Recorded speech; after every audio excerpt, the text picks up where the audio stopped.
sou André Carvalho, tá? Eu sou professor de administração, sou administrador, imagino que a maioria aqui também seja estudante ou já administrador. E hoje a gente vai bater um papo sobre relações de trabalho, relações contratuais de trabalho. Eu queria agradecer a casa, pelo meio do administrador, esse evento que a gente está fazendo, no qual o programa Estudando com o Autor, né, hoje a gente vai ler, vai discutir o livro Pejotização, a empresa individual como força de trabalho.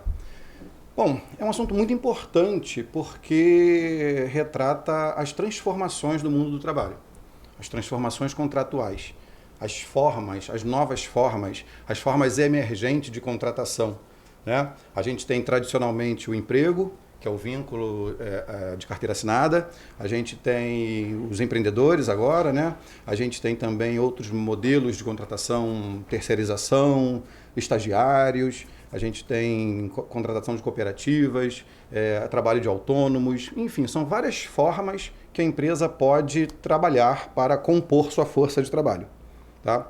E é sobre isso que a gente vai conversar hoje, essas formas que vêm se transformando, especificamente a pejotização, tá? Bom, antes eu vou falar sobre o livro, a estrutura do livro, porque a proposta ela vem nesse sentido, tá? De estudando com o autor. Eu vou falar um pouco do livro e depois a gente vai apresentar o tema e abrir para debate, ok? Eu queria desafiá-los a sair daqui hoje com pelo menos 5 perguntinhas, tá bom? Então anota as perguntinhas, tá? E pode mandar mesmo, tá? A gente conversar, trocar ideias, falar sobre esse fenômeno transformacional do mundo do trabalho e aí a gente sai daqui com alguma troca bacana, tá bom? Bom, o livro ele trata, são 6 capítulos, tá? O capítulo 1 são notas iniciais sobre a pejotização e a estruturação de um modo geral do livro. Então ali eu conceituo o que vem a ser pejotização, esse fenômeno híbrido, transformador, que é indefinido, é impreciso, híbrido no sentido de misturado, não tem uma forma própria, tipo a terceirização tem, o emprego assalariado tem. A pejotização ela é um pouco cada coisa, sabe? E é isso que torna esse fenômeno interessante, a gente discutir sobre ele. Então ali eu vou conversar, é um capítulo eminentemente teórico, não tem pesquisa nele ainda, tá? É a introdução do livro. Depois, no capítulo 2, né, a gente vai ter mundo do trabalho em mutação, desassalariamento, informalidades, ordem empreendedora e as empresas individuais. Então, neste momento aí, nesse segundo capítulo, ele é uma transição de um capítulo teórico para um capítulo mais empírico, onde eu vou trazer algumas pesquisas, né? O livro é basicamente de campo, é um livro, vamos chamar assim, prático nesse sentido, ele traz bastante pesquisa de campo, e ali eu vou problematizar. Esse capítulo 2 ele problematiza, ou seja, o que está acontecendo?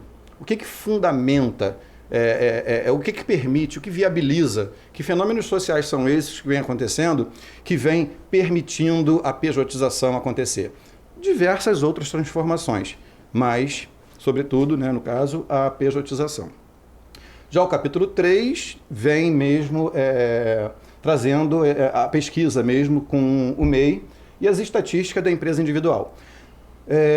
A dinâmica da pejotização por vias diversas. O que eu quero dizer aí nesse capítulo 3? Que são várias formas de a gente capturar esse movimento de pejotização. Uma forma é um documento chamado RAIS negativa, que a empresa é obrigada a declarar todo ano, tá? É o relatório anual de informações socioeconômicas da empresa. A empresa tem que declarar esse documento para o Ministério do Trabalho e esse documento gera uma estatística.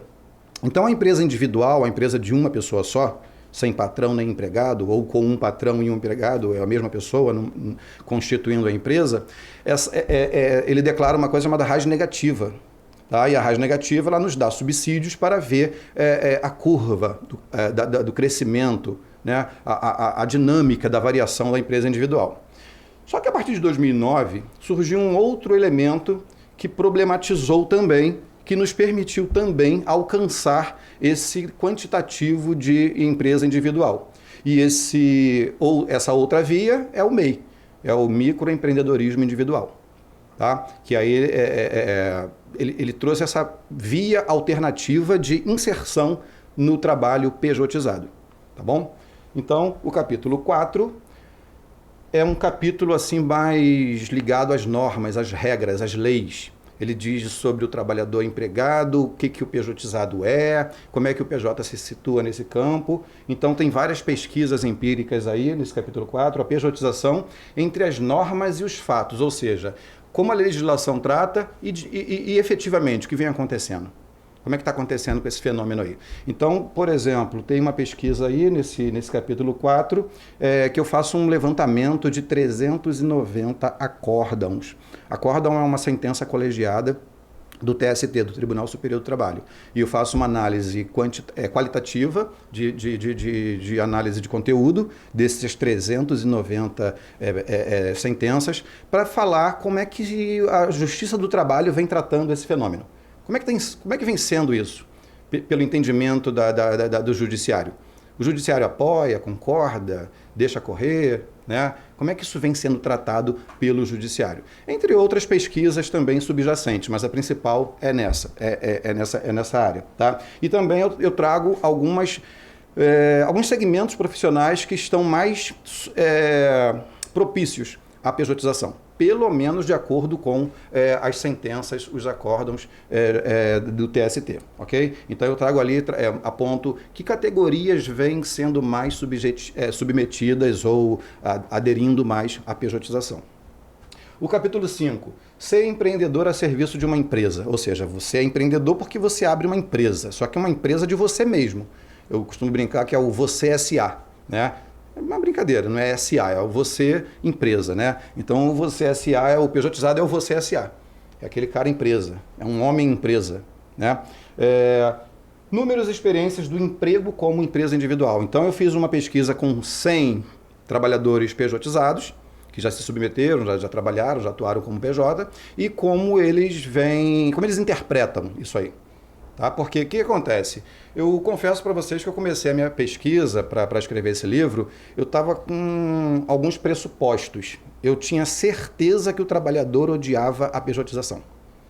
Mordi a língua, não é bem assim não. Tá? Não estou aqui para defender nem para acusar. Não vim trazer juízo de valor, eu vim trazer análises, subsídios para análises desse fenômeno, tá bom? Mas a pejotização, ela é controversa. Tá? Ama-se e odeia-se. Enfim, ela tem altos e baixos, ok? Ela é híbrida, ela é estranha ainda aos modelos tradicionais de trabalho. E por último, capítulo 6, são 5 entrevistas. Daqueles 100 que eu fiz o questionário, eu escolhi 5 representativos para entrevistar, fazer o que a gente chama metodologicamente de entrevista em profundidade. É você sentar e conversar 1 hora com o cara, deixar o cara falar sobre a prática, a pejotização. Lógico, você vai conduzindo essa conversa e você vai extraindo informações relevantes e vai dando destaque e fazendo análises de acordo com o que você escreveu lá no capítulo 2, 3, né? Então você vem fazendo análises sobre isso. Entrevistas. Narrativas sobre a prática do emprego como empresa individual. Então, 5 pessoas me relataram a sua prática de amor e ódio, tá? De vitórias e derrotas, com relação à pejotização, ok? Bom, então façam suas anotações, tá? Desenvolvam suas perguntas e vamos bater papo no final, ok? Aqui é estudando com o autor e a ideia é justamente essa, a gente trocar essas informações. Bom, para começar, eu queria problematizar, falar um pouco desse cenário atual que a gente vive, né? Então são termos assim, estão na moda, vamos chamar assim. A gente tem, de vez em quando a gente vê uns termos aí aparecendo e tal, e eles ficam muito vigentes, né, na mídia, no noticiário, e a gente às vezes não sabe muito bem o que significam. Mas a gente tem ouvido falar em economia colaborativa, por exemplo, né, cultura de compartilhamento, coworking, home office. São termos engraçados. O paradoxo desses termos é o seguinte: eles nos dão a ideia de compartilhamento, de ajuda, de solidariedade, né? Só que, na verdade, se a gente for entrar para analisá-los ali, no bojo da sua prática, o que vem acontecendo nisso aí, a gente vem vendo que é o inverso. Esses termos de economia colaborativa, cultura compartilhada, coworking, eles, na verdade, eles vêm acontecendo cada vez mais porque a gente tem vivido cada vez mais uma sociedade de individualização.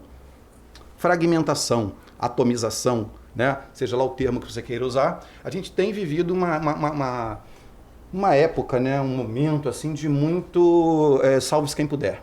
Individualidade. Os indivíduos estão, à medida que eles se fragmentam, eles precisam criar estratégias de corporativização, né? de ressignificação das suas representatividades. Então, nesses termos, a gente tem o quê? Se a gente reparar a sociedade como a gente vê hoje, a gente tem o Uber, por exemplo, como uma forma de inserção no trabalho, ok? Não sei, depois a gente pode pegar isso nos comentários de vocês, mas eu imagino que se a gente fosse polemizar aqui agora, o que você acha de ser Uber, por exemplo, né? Enfim, amor e ódio, eu não sei, eu acho que vai ter aí, se a gente for segmentar as respostas, eu suponho aí que vai ter um segmento, alguns vão falar que é bacana, é o que há, é maneiro, né? E outros não, olha, isso aí é uma perda de direito, porque estão desqualificando o trabalhador, estão tirando direitos, enfim, mas é polêmico, não é? Não é assim algo que eu posso afirmar categoricamente, ó, é tudo de bom. Eu acho que não. E nem posso afirmar categoricamente também de que seja tudo de ruim, tá? Mas é algo para a gente pensar. Que sociedade é essa que a gente vem vivendo, atuando, né? E está tendo essa fragmentação, né? Embora os termos sejam o contrário. Eu estou falando de compartilhamento, eu estou falando de colaborativo, co-work, trabalhar junto, né? Compartilhar espaços físicos de trabalho. Enfim, compartilhar ideias, projetos, processos, home office, poder trabalhar em casa, por exemplo, enfim. Tá? São formas que dão a ideia de solidariedade, de coesão, mas que a análise nos permite verificar que é o contrário. Ó. Uber. Por que a sociedade tem aderido ao Uber? Tá? Talvez, certa vez eu falei que o Uber, como forma de inserção no trabalho, é um mal necessário. Eu dei essa definição, tá? É mal necessário por quê? É necessário porque é o que há. É uma saída, é uma válvula de escape. O que seria da sociedade sem nenhuma forma de inserção no trabalho? Não tem o que fazer, não tem renda nenhuma, né? Então é algo preocupante. Mas por que é mal? É mal porque ele tira direitos. Você trabalha com o teu carro, né, com nenhum respaldo, e você compartilha lá um benefício, né, para a grande corporação que leva aí em torno de 25% a 30%. Então eu acho que é um mal necessário. Tá? Dentro de uma situação ruim, surge uma coisa que a gente agarra naquilo e vive daquilo. Tá? Então, assim, o ideal seria ter políticas públicas voltadas para o trabalho e renda, geração de emprego pleno, enfim, com direitos, enfim, ou pelo menos escolher. Eu quero ser Uber. O problema é quando você é impelido e você se torna, é o termo que eu gosto muito de usar, é o modelo de trabalho residual.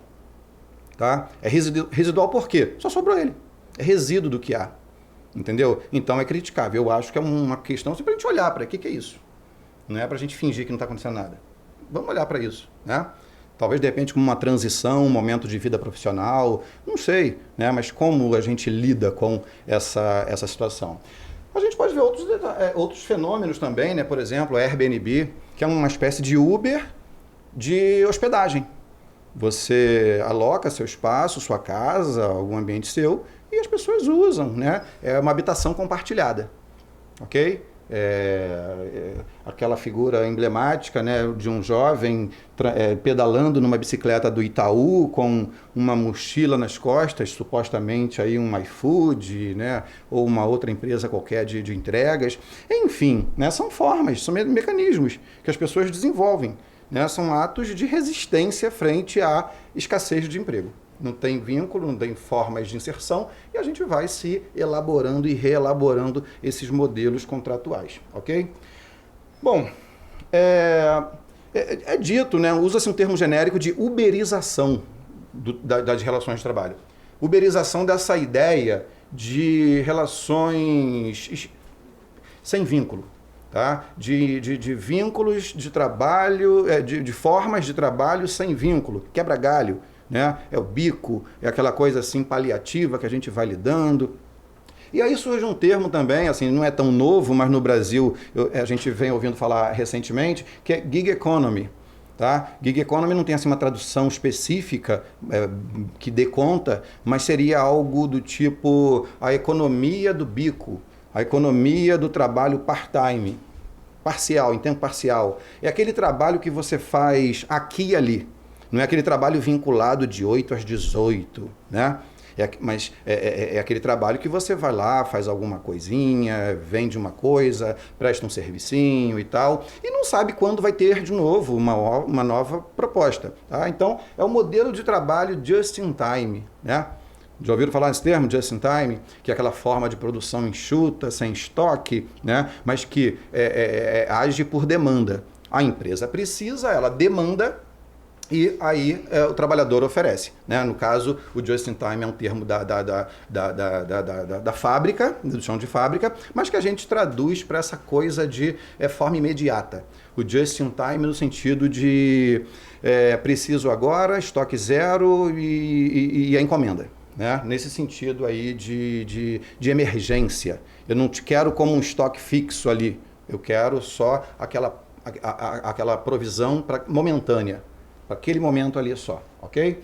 Então, o trabalho como o Uber, por exemplo, tem essa característica, o Airbnb, entre outras formas aí que a gente já discutiu. E aí também surge um termo interessante nesse contexto aí, que o próprio judiciário aderiu a esse termo, né? Que é contratos disruptivos de trabalho. Contratos disruptivos, disrupção. A palavra disrupção, ela é talvez nova para todos, ou a maioria de vocês, mas é uma palavrinha assim, muito comum nas cadeiras de administração. A galera de administração, né, nós administradores adoramos usar esse termo, mas com outra palavra. A gente costuma chamar de quebra de paradigmas. Ok?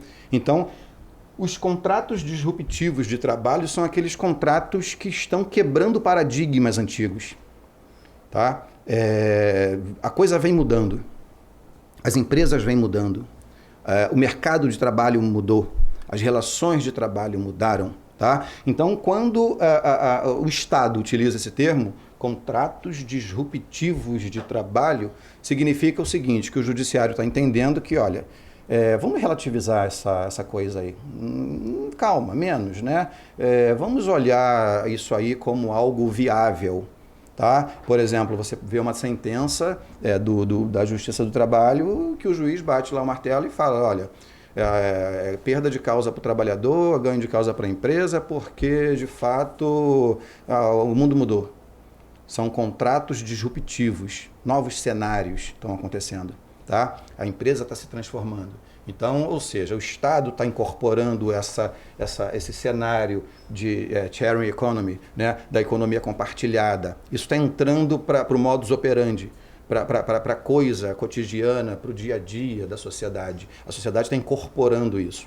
Tá? E aí, como que nós vamos encarar isso? Como um fenômeno social isolado, ou como eu estou nesse cenário? Né? Como que estratégia eu vou usar, se eu vou aderir a isso ou não, né? Mas tem que ter esse olhar aí um pouco mais distanciado, que me permita pensar como lidar com isso, de forma passiva, de forma reativa, né? De forma a me preparar e aceitar ou não aceitar, ou desenvolver mecanismos para não passar por isso, enfim, né? A gente tem que pensar nesse novo momento aí, tá? Então, tudo isso para a gente falar do nosso tema pejotização, que ele é desdobramento desse cenário, né? Tá, mas o que é a pejotização? A pejotização é o movimento no qual o trabalhador, individualmente, ele sozinho, constitui pessoa jurídica, ele abre uma empresa, ok? Ele abre uma empresa, só que é uma empresa individual, é ele mesmo, a fim de prestar serviços a uma outra empresa. Tá? Então, esse cenário é o seguinte, é uma empresa, é um homem-empresa, onde o sujeito é patrão e empregado de si mesmo. Ok? Ele é a empresa, ele é patrão e ele é empregado de si mesmo. Então já entra aí a coisa do híbrido. né? Ele é empreendedor, mas ele é empregado. Por que ele é empreendedor? Porque ele abriu empresa. Tá? Por que ele é empregado? Porque o cotidiano dele é de empregado. Ele tem um dia a dia de empregado. Muitas vezes até bate cartão, né? Ele tem ali um cotidiano de empregado. E nas pesquisas, no livro, eu mostro isso, assim, eu faço algumas perguntas da rotina de trabalho do sujeito e ele confirma, olha, eu faço isso, faço aquilo, blá, blá, blá, blá, blá e tal, que são características de emprego, ok? Bom, outra definição, pejotização é um trabalhador transfigurado em empresa. Ao mesmo tempo, uma empresa personificada, vira pessoa no trabalhador, onde o único trabalhador é empregador e empregado de si mesmo. Ou um contrato de empresa, obrigado. Um contrato de empresa, com letra maiúscula, né, para empresa. Por que empresa, letra maiúscula? Porque eu estou falando de uma grande empresa que está contratando esse sujeito. É a grande contratante, ela é empresa de verdade. Tá? E o de empresa, até entre aspas ali, porque é uma pessoa física, ok? Mas, juridicamente, pessoa jurídica. Aí complica, né? Confunde. Porque fica aquela coisa, o que é isso? É uma empresa, pessoa física, você vai lá, você não sabe. Por exemplo, quando eu desenvolvi minha pesquisa, eu tive muita dificuldade de levantar, de alcançar, de enxergar, de ver os trabalhadores, saber quem são pejotizados.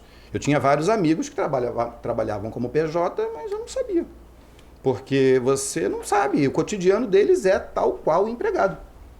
Entendeu? Então, a gente é invisível. É um contrato para os demais invisível. Para o próprio trabalhador confunde.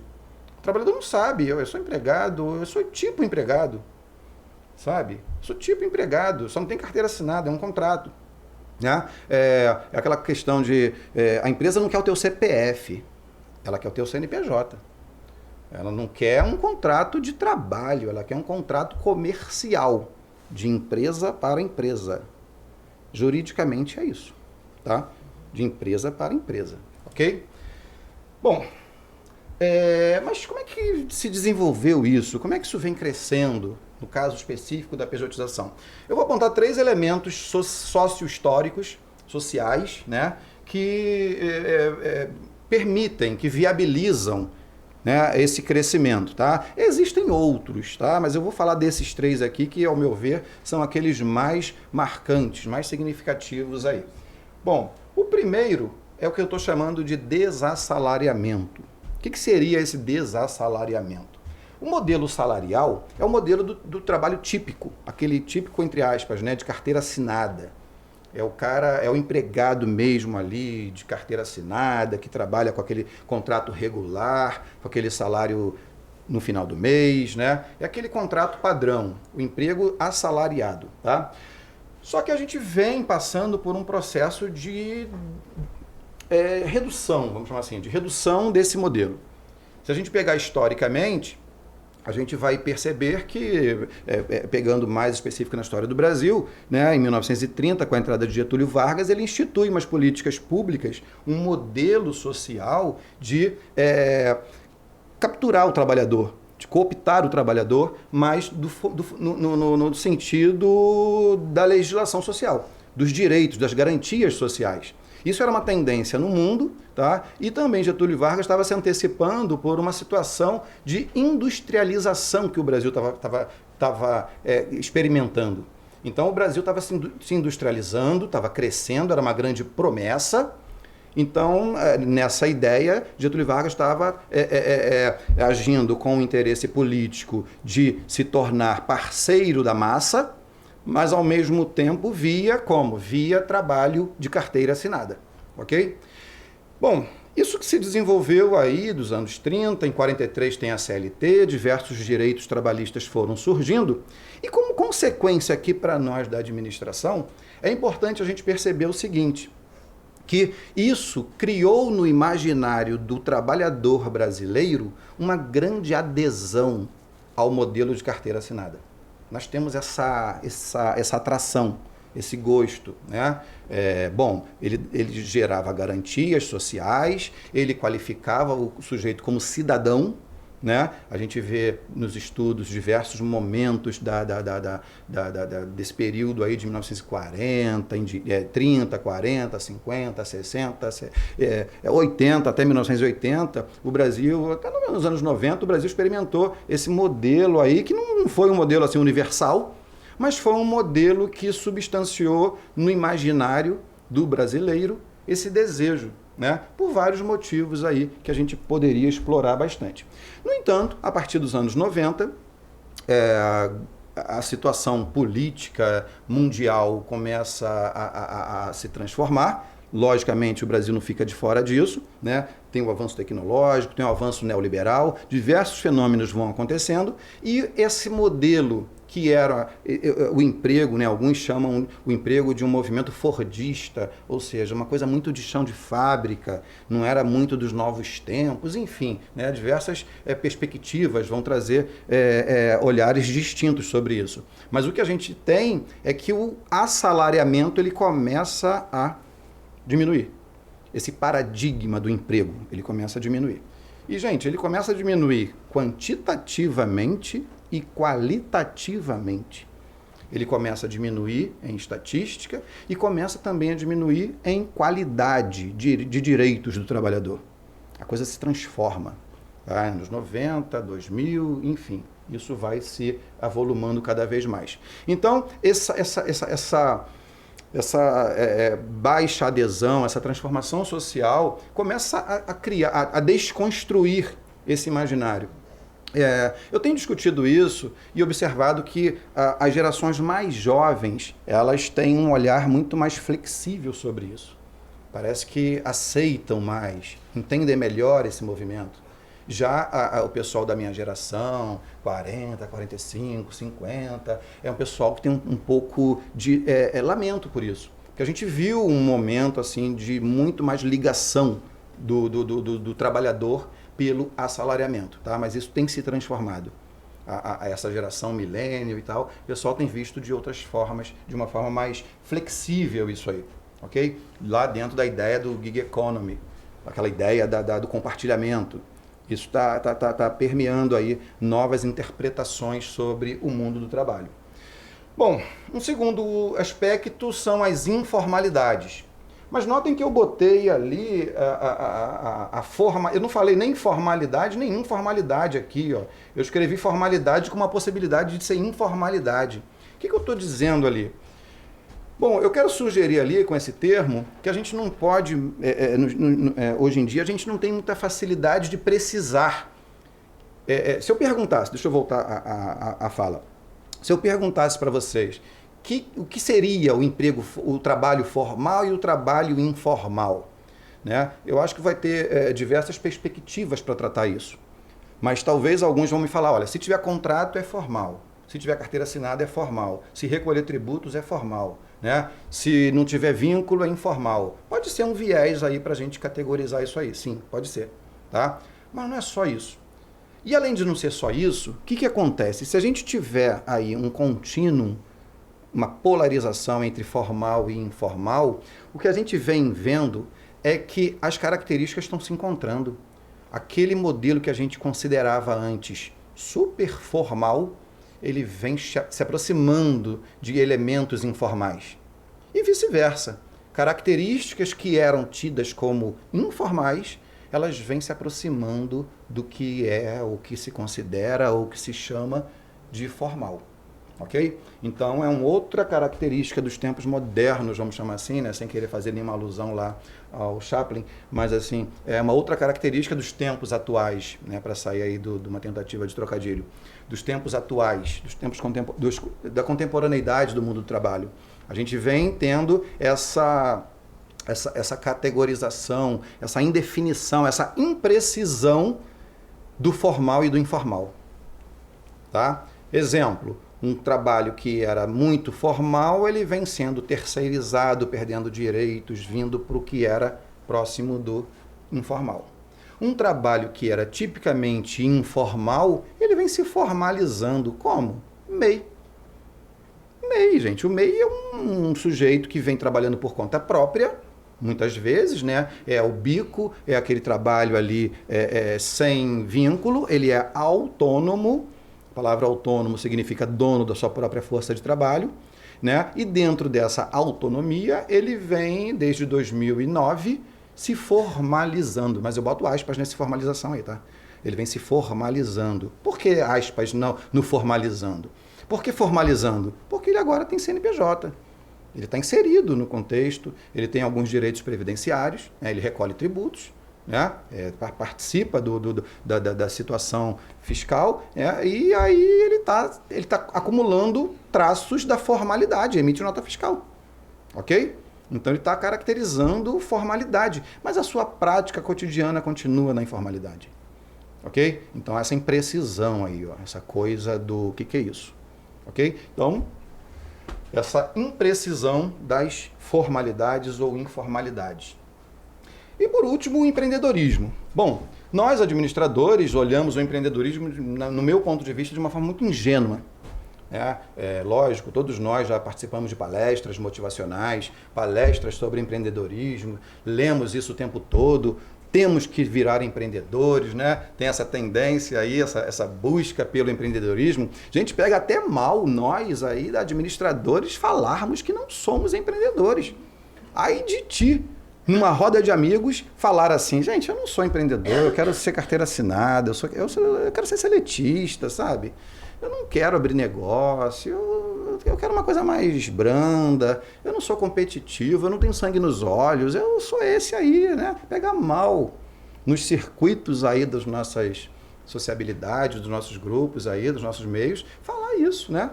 Alguém já passou por isso? Já falou? Eu não sou empreendedor e pronto, né? Não, todo mundo é herói, todo mundo é empreendedor, pega mal. É tipo líder, né? Antigamente na administração tinha a coisa fetiche da liderança. Todo mundo é líder, tem que ser líder, uau, né? Que bom, o administrador tem que ser líder e tal. Mas hoje em dia, né? Eu digo um hoje em dia assim, bem dilatado, né? Bem hoje, né? A gente vem sofrendo, a palavra é essa, a gente vem sofrendo uma massificação do empreendedorismo. A gente vem sendo obrigado a ser empreendedor, tem que ser empreendedor. Abre o teu negócio, né? Gente, eu não estou dizendo que é ruim ser empreendedor. Não estou jogando fora a ideia do empreendedorismo. Que bom que tem o empreendedorismo. E é de verdade, aquele discurso é bacana de empreender. Mas calma, com cautela. Quem disse que tem que empreender? Será que tem que empreender? E quem não é empreendedor? Como é que fica? Então a minha crítica é nesses dois aspectos, tá? O primeiro é da obrigação de ter que ser empreendedor, tá? E também no sentido de que quem não é empreendedor, o Estado não vai não vai desenvolver políticas sociais de trabalho e renda, de inserção, de aumentar o trabalho assalariado, carteira assinada. Dá uma sensação, não sei se vocês concordam, de valorizar o empreendedorismo traz consigo um elemento de eu, Estado, me ausento dessa responsabilidade. Você tem que se vira. A palavra é se vira, sabe? Né? Ser empreendedor dá uma conotação assim, se a gente olhar criticamente. Se a gente olhar distraidamente, oba, vamos ser empreendedor, né? Beleza, o mantra é esse, tá? Mas, não, vamos olhar isso aí direitinho e tal. Eu, particularmente, eu gosto daquela categorização que vários autores utilizam, né? Do empreendedor por necessidade e o empreendedor por oportunidade. Eu acho que essa categorização, ela nos traz, acho que uma possibilidade bacana de criticar isso, de olhar criticamente. Porque o empreendedor por necessidade é aquele cara, olha a palavrinha de novo, é o residual. Não me sobrou nada e vou lá. Me jogam lá, né? Eu me torno empreendedor por conta disso, ok? Então, assim, é um caso, né? É algo para a gente pensar aí. Será que é isso mesmo? Tem que ser e tal. E o outro que é o empreendedor bacana aí, esse vale a pena ser, porque é o empreendedor por oportunidade. Aquele tem as competências empreendedoras, cria uma oportunidade, ele é visionário, ele acumulou lá uma renda, ele desenvolveu um know-how, ele sabe resolver alguma solução, ele sabe agregar valor, né? O nosso termo aí bacana, nós administradores gostamos muito desse termo, ele sabe agregar valor para a sociedade ou para os seus clientes e ele se torna um empreendedor, ele viabiliza, ele materializa a prática empreendedora. beleza, né? Mas eu acho que esse viés aí de oportunidade e necessidade, ele permite esse olhar crítico para isso, né? Quero perguntas sobre isso depois, hein, galera? Vai cair na prova, hein? Então, pensem nisso aí, tá? Bom, então, são práticas, tá, gente? São coisas, assim, que acontece? Dos anos 90, 2000 para cá, isso vem crescendo, vem se avolumando, essa ordem empreendedora. Você abre uma matéria, liga a televisão, vem essa coisa de ter que ser empreendedor, né? Então, somando esse desmonte do modelo salarial, da carteira assinada, essa fragmentação da formalidade, ou esse desencontro, essa imprecisão, acho que é a palavra melhor, né? Mais ajustada, essa imprecisão do formal e do informal. E por último, essa onda de ter que abrir empresa, de ter que virar empreendedor, isso colaborou muito para a introjeção de se tornar empresa individual, de se tornar pejotizado. Porque o pejotizado, ele se sente, né, empreendedor, ele tem características de formalidade e de informalidade, e ele é produto de uma redução histórica do assalariamento. Ok? Tudo bem? Bom, e aí esse fenômeno, eu pesquisei especificamente do ano 2000 ao ano 2015, porque foi um período assim bem significativo para o crescimento quantitativo do emprego. Os vínculos de carteira assinada aumentaram bastante nesse período, tiveram um recorte legal, e eu fiz nesse recorte aí justamente para tentar verificar que não tem muito a ver que quando o emprego cresce, mesmo assim a pejotização também cresce. Não tem a ver só com o desassalariamento, só com ele, tá? Então aí nós tivemos uma variação de 2000 a 2015, uma variação de 48,09% do número de pejotizados, de trabalhadores empresa, tá? Do sujeito que abre uma empresa para sofrer um processo seletivo, recrutamento, seleção, mas que na hora que ele vai assinar a carteira, ele não assina a carteira, ele assina um contrato comercial de empresa para empresa. Ok? Então isso vem crescendo, em 15 anos cresceu 48%. Para vocês terem uma dimensão, assim, uma comparação desse crescimento, pensem que nesse mesmo período a população economicamente ativa cresceu 30%. Então, beleza, 30 para 48 realmente tem uma diferença, né? Mas não é só isso.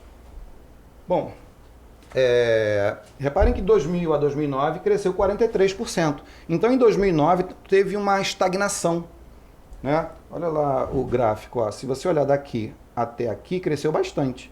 Mas aqui, 2009 em diante, cresceu bem pouco. Bem pouquinho mesmo. Tá? Então, o crescimento ele foi basicamente de 2000 a 2009. 43% contra 48%. O que significa isso? Que 2009 parou, acabou a pejotização, diminuiu? Não foi nada disso. Conforme eu falei com vocês anteriormente, tem duas vias de a gente capturar esse movimento de pejotização. O primeiro é pela raiz. Em 2009, o que aconteceu? Microempreendedorismo individual. Ou seja, o microempreendedor individual surgiu no cenário nacional e ele abre uma outra via de atuação para ser PJ. Tá? Então, repito, tem duas formas de eu quantificar as empresas individuais no Brasil. A primeira forma foi aquela primeira lá. Essa primeira aqui, que eu vi pela RAS negativa. Tá? A relação anual de informação socioeconômica. Toda empresa presta para o governo uma vez por ano. E a segunda forma de eu verificar esse fenômeno quantitativo aí de pejotização é através do MEI, do microempreendedor individual. Ou seja, o cara se torna microempreendedor e muitas vezes vende a sua força de trabalho tal como um empregado, ok? Bom, se lá eu tive uma variação de 48%, pasmem, aqui eu vou ter uma variação de 146 vezes. Não é 146% não, é 146 vezes no mesmo período. Né? Então, no mesmo período não, desculpa, lá é 2000 a 2015, aqui é metade do período, metade do tempo. É de 2009, né? De 2009 a 2016. Então, é um período mais curto e uma explosão quantitativa de mês, né? De microempreendedor individual.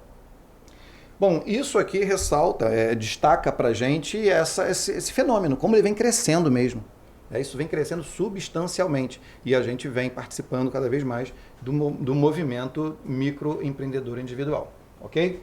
Bom, mas falar da pejotização, gente, conforme eu falei, eu não estou aqui para falar bem nem mal, aqui não tem juízo de valor desse fenômeno. A gente tem que pensar na pejotização como um fenômeno social e como a gente vai lidar com ele, né? Então vem essa pergunta aí, pejotização caracteriza necessariamente uma fraude trabalhista? Será que sempre, toda pejotização será caracterizada uma fraude trabalhista? Qual é o parâmetro que a gente tem para isso, para responder isso, para analisar isso? O parâmetro é o seguinte, a pejotização ela será caracterizada uma fraude trabalhista quando a sua prática desvirtua o vínculo empregatício. Ou seja, quando eu, ao invés de contratar um empregado, assinar a carteira dele e fazer ele levar a vida de um trabalhador empregado com carteira assinada, eu burlo lá essa relação. Eu faço um contrato de PJ, mas ele leva a vida de empregado. Tá? Ou seja, é possível a pejotização não ser fraude. Como é possível acontecer isso?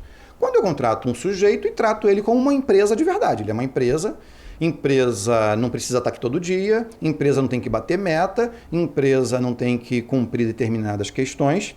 Tá? Então, se eu o trato, se a minha relação, eu, empresa contratante, trato ele como empregado, é fraude.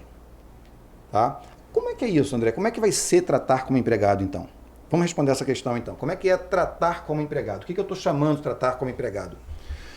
Bom, na legislação brasileira, na CLT, o artigo 3º tipifica o que é um empregado seu. O que uma pessoa, um sujeito tem que acumular contigo para que isso caracterize vínculo empregatício?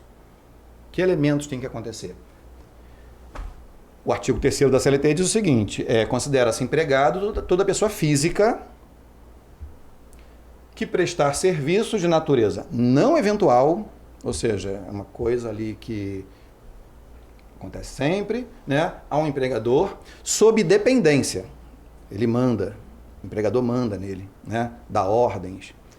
E mediante salário, remuneração, tem que ter um dinheiro na questão, tá?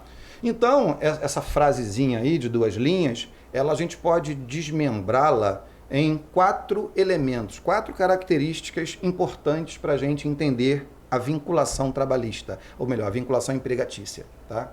Bom, então a primeira característica do sujeito empregado é pessoalidade.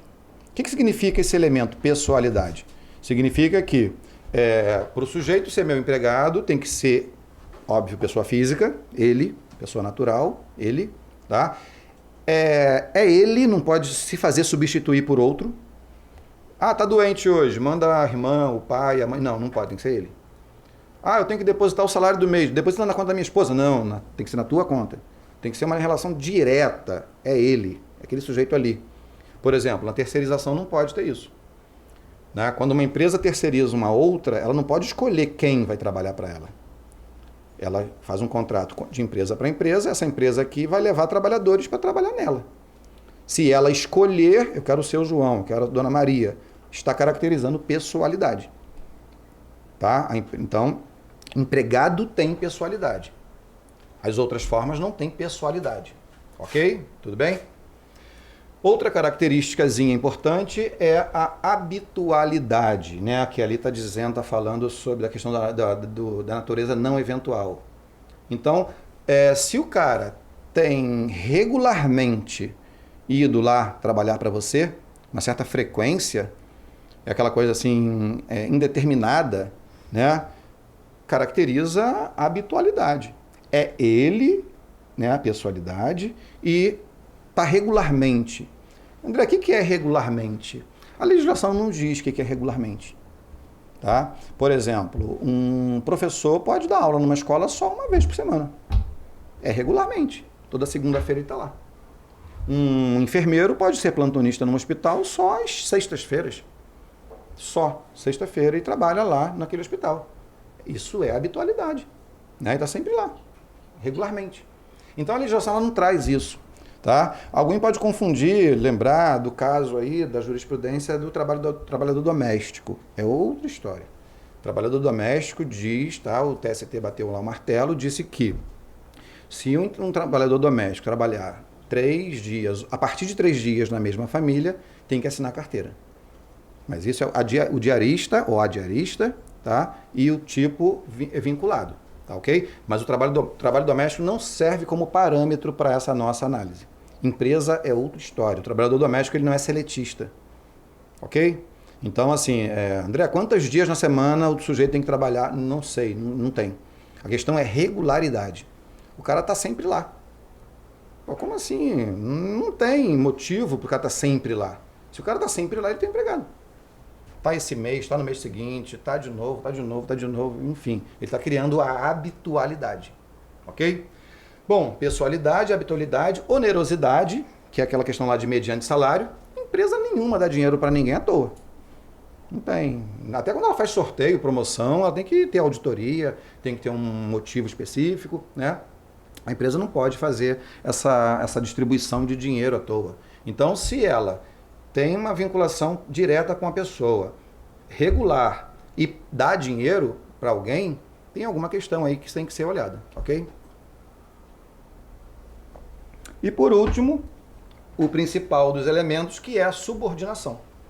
A subordinação é ser mandado, ser comandado, tá? Então, como isso pode acontecer? Pode acontecer de uma forma muito direta, de você dar ordens, faça isso, faça aquilo, tem que bater meta, tem que cumprir isso aqui, fazer aquilo ali. Pode ser usar uniforme, tem que usar esse uniforme, né? Tem que se enquadrar nas determinações da empresa. Isso é subordinação. Então, é aquele sujeito, sempre ir lá, tem uma grana no meio, né? E tem uma questão ali de ordens. Tá? E tem um termo também interessante aí que é a subordinação tecnológica. Tá? Então tem o caso, por exemplo, de alguns trabalhadores que têm celular em nome da empresa. Isso caracteriza a subordinação tecnológica. Trabalhador que usa o espaço físico da empresa. Isso é muito comum nas imobiliárias, por exemplo, corretores de seguros, né, que usam o escritório da empresa e tal, usam laptop, enfim, tecnologia de um modo geral, aparato tecnológico. Isso caracteriza o entendimento de subordinação tecnológica. É você usar um aparelho da empresa para quê? Para trabalhar para quem? Para a empresa. Ok? Então, qualquer elemento, qualquer indivíduo, qualquer pessoa que acumule essas características é teu empregado. Tá? Então, se praticar pejotização com esses elementos, parceiro, aí é vinculação. Aí, no meu entendimento, no entendimento prevalecente, é fraude trabalhista. Ok? Ah, André, dá para fazer pejotização quebrando alguma coisa dessa? Dá, por exemplo. Porque a pejotização em si, ela já tenta quebrar naturalmente a pessoalidade. Naturalmente, porque não é você, não é pessoa, é a empresa. Tá? Só que existe um conceito no direito muito interessante que chama-se primazia da realidade. Então, assim, para o direito não interessa o que você combinou, interessa o que você praticou. Bom, mas eu te disse que você não é meu empregado, eu não te dei contrato nenhum para assinar, eu não assinei tua carteira, então você não é meu empregado. Não. Se você pratica essas 4 características, você vem praticando a relação de empregado com ele. Tá? Então, o vínculo trabalhista, o vínculo empregatício, ele pode ser tácito ou expresso. Tácito é aquilo que acontece sem ninguém ter falado, mas vem acontecendo. E isso é uma caracterização do vínculo trabalhista. Ok? Então, quando a pejotização fere o artigo 3º da CLT, ela é uma fraude. Perfeito? Tá? Mas assim, tirando isso, dá para fazer uma pejotização, por exemplo, sem habitualidade. Você contrata o trabalho da pessoa de vez em quando, bem esporádico, né? Você contrata o trabalho da pessoa sem subordinação. É possível contratar sem subordinação. O autônomo você contrata sem subordinação. Quando você contrata um pedreiro para construir um muro, você desenvolve um projeto com ele e pede para ele praticar, desenvolver aquele projeto. Ok? Você, teoricamente, você não pode ficar mandando nele, no pedreiro. Porque ele é autônomo. O PJ natural, ele seria um autônomo também. Ok? Um consultor. Você é uma empresa, contrata um consultor. O consultor é um autônomo. Você vai contratá-lo para desenvolver algum projeto na tua empresa. implantar um sistema, resolver um problema financeiro, né? Desenvolver um treinamento pessoal, você vai contratar aquele consultor para aquilo ali, para aquele projeto ali. Então, é possível contratá-lo via pejotização. Mas eu não vou viver contratando esse cara. Esse cara não vai viver na minha empresa todo dia, trabalhando para mim e tal, não sei o que, não. Não vai ter essa característica habitual e nem eu vou ficar mandando nele, ok? Então, assim, é possível pejotização. É viável pejotização. Só que, desde que ela não entre nesse aspecto do artigo 3º, que aí ela vai virar uma fraude e vai incorrer em uma reclamação trabalhista, tá? Que vai ter grande chance de ganhar aí contra a empresa, ok? Bom, então assim, perguntando aos trabalhadores, afinal, tá, pejotização é difícil, é complicado e tal, não sei o quê, bababá, que mundo é esse, que forma de inserção no trabalho é essa? Aí eu fui perguntar lá para os 100 trabalhadores o que eles acharam de ser pejotizados. Quais são as maiores vantagens? E é interessante que o pessoal sempre fala da remuneração básica, da remuneração mensal. De fato, se justifica. Por quê? Porque realmente o trabalhador,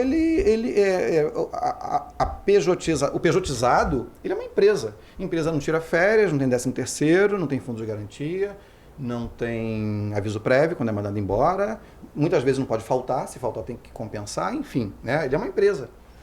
Então é natural que essas perdas sejam incorporadas ali na renda mensal desse sujeito, ou pelo menos parte dela. Ok? Rola um mito no mercado, aí, uma lenda no mercado, que para valer a pena ser pejotizado, você tem que ganhar o dobro do que ganharia como empregado. Tipo, se você assinasse a carteira lá naquela empresa para ganhar R$1.000, você teria que ganhar aí em torno de 2.000 para ser pejotizado. Fala-se isso, tá? Mas enfim, não se pratica isso. Então, essa mudança de 1.000 para 2.000, que seja 1.500, tá? Vamos falar 1.500, não vou nem falar 2.000. Você com a carteira assinada ganhava 1.000. Aí a empresa chega para você e fala, ó, acabou, não vai ter mais esse cargo, esse quadro, esse cargo vai sair do nosso quadro funcional, não vamos ter mais esse cargo na nossa empresa, você foi demitido, só que nós temos uma proposta para você. Você vai sair daqui, vai lá, abrir um MEI, alguma coisa, vai se tornar PJ e vai vir trabalhar comigo, ok? Então, eu estou te pejotizando. Aí o cara vai ficar assim, não, mas tal, não sei o quê, e você, detalhe, fulano, você não vai ficar desempregado, você vai continuar trabalhando para mim, ao invés de ganhar 1.000 que você ganhava aqui todo mês, você vai passar a ganhar 1.500, cara. Né? É uma sedução, enfim, o cara, para não ficar desempregado, ele vai crescer o olho e vai pegar, amarradão. Principalmente se ele tiver noção de que o mercado de trabalho dele para ele está ruim, que ele não vai conseguir uma recolocação, ok? Aí é que tá, se essa prática for idêntica à prática de emprego, a empresa está cometendo um problema aí que ela vai ter que pensar e se arriscar nisso aí, ok? Mas, enfim, são riscos. E empresa é racional, empresa calcula, ela verifica se vai valer a pena ou não. Pode valer a pena. Tá? E o que eu tenho a dizer para vocês é o seguinte, que tem segmentos que não se bota na justiça, porque eles têm medo, tem retaliação. Alguns segmentos, que eu não quero falar exatamente quais, o pessoal é pejotizado, às vezes é feliz, satisfeito, né? E não bota na justiça, porque se botar, fecha as portas, não vai conseguir uma nova recontratação. Então tem essa represália no mercado, né? Essa coação. O pessoal fica com medo de, enfim, buscar isso aí. Ok? Bom, horário mais flexível de trabalho também foi muito relatado. Em segundo lugar, dá para imaginar, né? Porque assim, era ruim, o cara tinha aquele horário fixo e tal, e agora como PJ ele tem uma certa flexibilidade, enfim, tá? Maior autonomia produtiva e criativa, ficou em terceiro lugar, também é uma coisa bacana. Possibilidade de trabalhar mais aumentando os ganhos. Então, assim, o cara, acho que é bacana, né? Ainda mais quando a gente é mais jovem e tal, quer trabalhar muito para ganhar mais dinheiro. A pejotização, nesse caso, desses entrevistados, valeu, bacana, isso aí, gostei e tal, vou ser pejotizado sim, porque vou trabalhar mais e ganhar mais. Então, enfim, tá valendo, né? Tá, então, são alguns elementos importantes, não precisa falar todos, né? O valor reduzido dos impostos trabalhistas também é uma coisa muito importante, porque o que acontece? A tabela do imposto de renda atualmente ela vai até 27,5%, né, para pessoa física. Se você ganhar, sei lá, 15 mil por mês, você vai pagar lá um terço disso para o imposto de renda. Quase um terço disso para o imposto de renda, né? Agora, se você for pejotizado, eu não me lembro exatamente a tabela como é que está agora, tá? Mas me parece que é algo em torno de 6%. Acho que é 6%. Então, olha só, em vez de pagar 27,5% para o imposto de renda, o cara vai ser taxado em 6% só. Ok? Então, é interessante para o trabalhador, ele cresce os olhos, ele fica satisfeito com isso, porque ele é uma PJ, ele é uma pessoa jurídica, ele é uma empresa. Então ele vai gostar disso, né? Então, assim, eu vi até um caso, uma sentença judicial lá, que o juiz falou, esse cara, tipo, eu vou falar com minhas palavras, né? O juiz lá que me perdoe, mas assim, o cara falou, eu não vou dar ganho de causa para esse cara, o cara não é bobo, ele abriu uma empresa, né? Ele não é qualquer um. E ele sabia, ele estava tirando proveito disso. Via pejotização, ele estava pagando menos imposto de renda. Ele fez isso para ganhar, para se dar bem de alguma forma também, né? Então, assim, esse entendimento, essa prática, ela pode caracterizar essa prática de o trabalhador estar tirando lucro com isso, né? A pejotização e tal não é bobeira, o cara sabe o que ele queria, enfim. Não atuar sob supervisão direta de nenhum chefe, o fato de não ser empregado seletista, interessante isso aqui, né? Olha o desmonte do assalariamento aí, olha o desassalariamento aí, aquele interesse que o trabalhador vinha historicamente com a carteira assinada e tal, não sei o quê. Aqui, por exemplo, 2,25% falou que não está nem aí para isso, porque eu não quero ser carteira assinada, né? E, por último, liberdade para rescindir o contrato a qualquer hora. Bom, como desvantagens, de um modo geral, que o trabalhador percebe a falta de estabilidade. Não que a carteira assinada dê estabilidade, mas como gestores a gente sabe que é traumático rescindir um vínculo trabalhista, mandar embora, gerar demissão, aumentar o índice de turnover, né? Tem um certo custo emocional com o trabalhador. Então, nesse ponto de vista, você, administrador, vai gerir mais o cara que tem carteira assinada do que aquele cara que tem um vínculo menos, né, menos forte, menos intenso com a empresa. Então, o terceirizado, o pejotizado, é fácil, é mais descartável. Aquele sujeito ali, eu posso trocar melhor ele, porque, sabe? Então, o seletista requer gestão de pessoas. Já o pejotizado, não, necessariamente. Eu posso trocar facilmente, né? Sem grandes traumas aí, ok? Perda de garantias trabalhistas foi o que eu mais ouvi, além da estabilidade, né? O pessoal reclama, gosta muito da autonomia da pejotização, mas lamenta muito. Poxa, mas no final do ano o pessoal tem 13º, quando é mandado embora tem lá aquele fundo de garantia legal e tal, e a gente não tem, né? Mas enfim, né? É uma análise custo-benefício. Não ter carteira assinada também foi descartabilidade profissional e técnica. Não ter carteira assinada também, que contraria aquela questão lá anterior, né? Ou seja, aqui em quarto lugar aparece esse lamento de não ter a carteira assinada, que pode estar atrelado também a esse outro elemento aqui, né? De perda de garantias e não ter carteira assinada, porque uma coisa vem colada com a outra. A diferença no tratamento que a empresa dá aos efetivos e aos PJ, o trabalhador de carteira assinada é diferenciado, né? Tem essa possibilidade aí.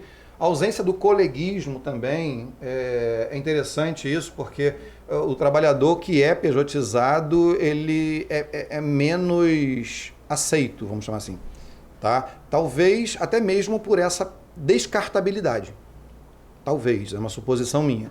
Por essa possibilidade de descartar, de trocar o sujeito, os vínculos, as relações sociais, elas ficam mais comprometidas com o PJ, que também é fato com a terceirização. Por exemplo, tem empresa que faz festas de final de ano e não leva terceirizado. Não leva temporário, não leva estagiário, né? Não estou dizendo que é regra, mas há casos, né? Então pode ser refletido nesse caso também, né? De ausência do coleguismo. A remuneração total é um lamento também.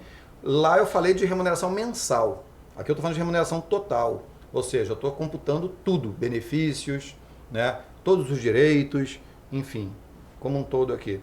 Pois como PJ acabo ganhando menos, né, no total, no conjunto total. E não ter assistência sindical ou outra representatividade profissional ficou em último lugar, né, mas tem lá a sua importância, ok?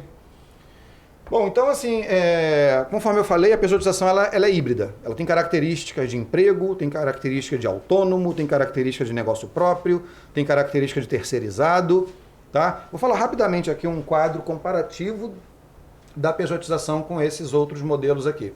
Então, o assalariamento, por exemplo, não tem intermediação. É direto, a empresa e o trabalhador. Não tem intermediário nessa situação. A empresa lida direto com o trabalhador, ok? O tipo de relação do assalariado é uma relação pessoal. É o seu João, meu empregado. É a dona Maria, minha empregada. É esse seu João aqui. É essa dona Maria aqui. É uma relação direta. A vigência do contrato é geralmente indeterminada. A esfera que vai analisar essa relação é a esfera trabalhista, lógico, né? E o tipo de vínculo é um vínculo subordinado, ou seja, a empresa, a grosso modo falando, a empresa manda, porque ela determina metas, manda usar aquele uniforme, utilizar as máquinas, usar o método de trabalho da empresa. Então há um comando nisso aí, há subordinação nesse modelo. E esse modelo ele é paradigmático, ou seja, as relações de trabalho se dão a partir dele. Se eu vou terceirizar ou não, eu tenho que pensar primeiro em se eu vou contratar ou não. Depois, não quero contratar, eu vou contratar terceirizado. Né? Então, assim, é um paradigma ainda. Se vai ser outra forma, eu não sei, mas eu vou olhar primeiro para carteira assinada, para depois decidir que forma eu vou usar. Não precisa ser um carteira assinada, pode ser um temporário, pode ser um estagiário, não, pode ser um, sei lá, um terceirizado, um PJ, enfim, né? Mas eu, empresa, vou olhar primeiro para o modelo de carteira assinada, para ver se eu preciso assinar a carteira dele. Segundo, o terceirizado também, que é outra forma bastante comum, há uma empresa intermediadora, por isso terceiro, né? Contratada, contratante e o trabalhador. É uma triangulação da relação. Então, nesse caso aí, você tem 3 agentes. A empresa, o trabalhador e uma empresa intermediária. Porque na terceirização, o trabalhador tem carteira assinada, só que por uma empresa intermediadora. Ok? A relação é impessoal. Não posso dizer se eu quero ser o João ou a Dona Maria. Eu tenho que aceitar quem a empresa me manda. Posso até trocar, mas eu não posso dizer que eu quero aquele cara ali nem aquele. Eu posso trocar. Não gostei desse, manda outro, manda outro, manda outro. Posso fazer essa troca, tá? Mas não posso determinar que eu quero o seu João ou a Dona Maria. Não posso dar nomes a isso. É impessoal. A vigência do contrato é determinada de acordo com o contrato comercial estabelecido entre as 2 empresas. A minha empresa contrata a tua para fazer o serviço de limpeza durante o período tal. Então, ela é geralmente determinada. É um contrato comercial entre as empresas e trabalhista entre o trabalhador e a contratante. E ele é subordinado. Ele é não subordinado com a contratante dele e é subordinado com aquela empresa que assinou a carteira dele, a contratada. Ok? Outro modelo é o trabalhador autônomo. A negociação é direta com o trabalhador. O vínculo é impessoal ou pessoal, de acordo com a forma com que for estabelecido esse contrato. Né? O trabalho é por projeto ou por empreitada. Eu vou definir o que eu quero. Vai trabalhar fazendo isso. Né? E o contrato é a esfera comercial. Quando eu contrato um autônomo, que vai reger, vai ser um contrato comercial. E o vínculo também é não subordinado. E por último, a pessoa jurídica. A relação é direta com o indivíduo e a empresa. Indivíduo e empresa. A empresa contratante e o sujeito. A relação é impessoal, mas é pessoal. É impessoal porque é uma empresa. É pessoal porque é uma pessoa. Não tem como fugir disso. Eu não tenho como fazer um contrato com um PJ e deixar esse PJ me mandar o irmão dele vir trabalhar no lugar dele. É impessoal porque é um contrato de empresa para empresa. Mas acaba sendo pessoal porque eu não aceito que ele troque, que ele não venha trabalhar para mim. É ele, eu contratei ele. Entendeu? Então é estranho isso, né? Então é isso que eu quero falar, dessa problematização da pejotização. Ela é imprecisa. Ela tem elementos que eu chamo de híbridos.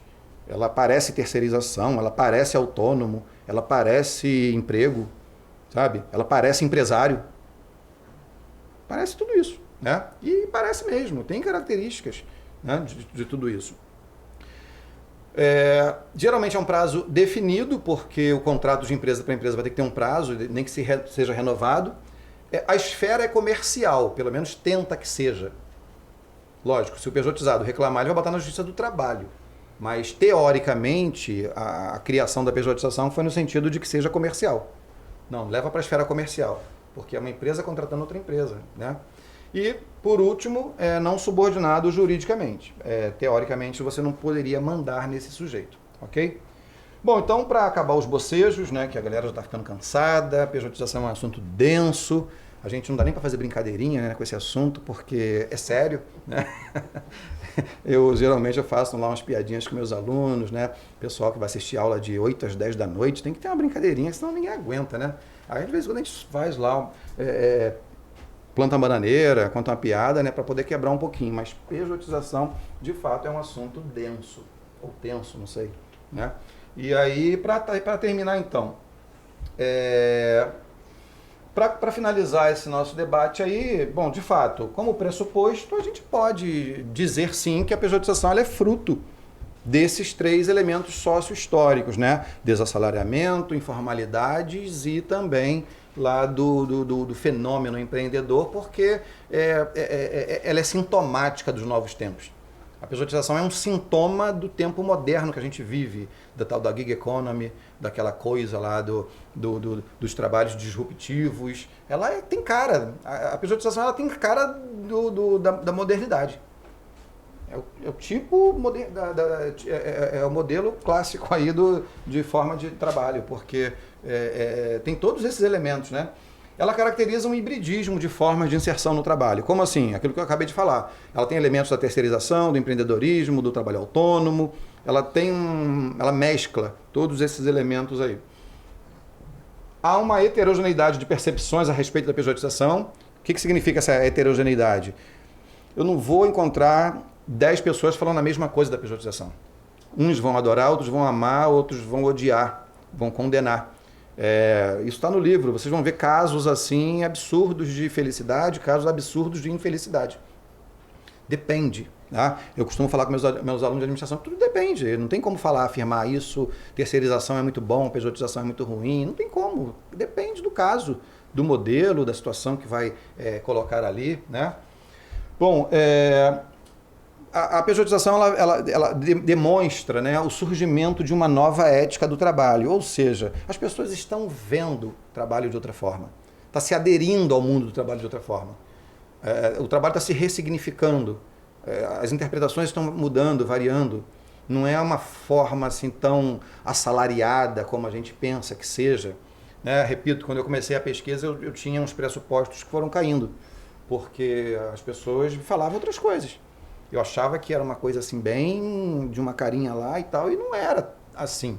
Vamos relativizar isso aí, que não é tão assim, né? Mas assim, de fato, ela traz mesmo assim uma nova percepção de se lidar com o trabalho. Como as empresas lidam com isso, como os trabalhadores lidam com isso, como a gente vê trabalho agora, hoje em dia, né? De repente, por conta de todas essas transformações sociais, né? Etc.